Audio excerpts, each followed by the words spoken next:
We're only a few days away from one of the biggest shopping days of the year, but you can avoid having to break open your piggy bank by using these simple steps. Steve, thank you so much for joining me on Great Day KC. You are a certified financial educator, a financial expert. You have the #1 financial selling book from 2020, How Money Works.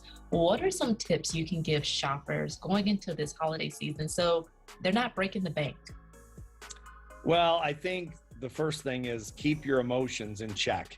Make sure you make a list of the gifts that you're going to purchase and don't allow Madison Avenue advertisers to manipulate your emotions and get you all pumped up to buy things that you really can't afford.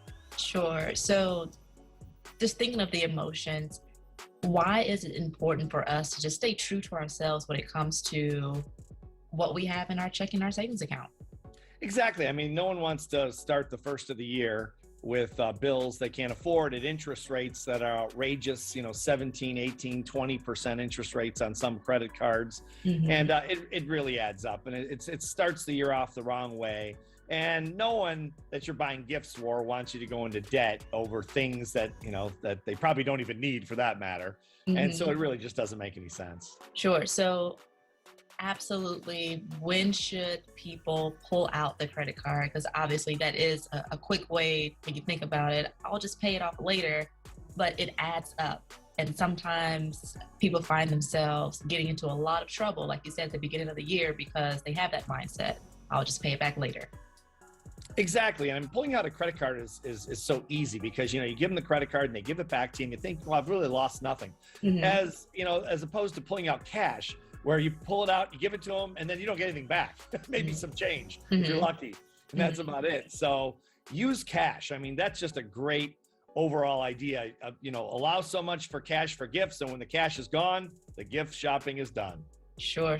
So, of course, how can this become a teachable moment for those kids who, they may be hoping mommy and daddy gives them everything, or excuse me, Santa Claus gives them everything on their Christmas list this year, right? So how can parents make this a teachable moment if, their child is like, where is this gift that I asked for?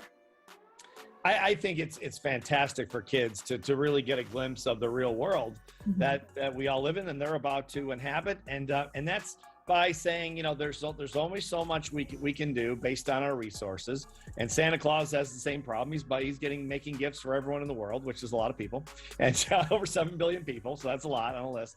So, so there's only so many resources that everyone has, including Santa Claus, to allocate. And this is what we have to do to make sure that we're fiscally responsible citizens.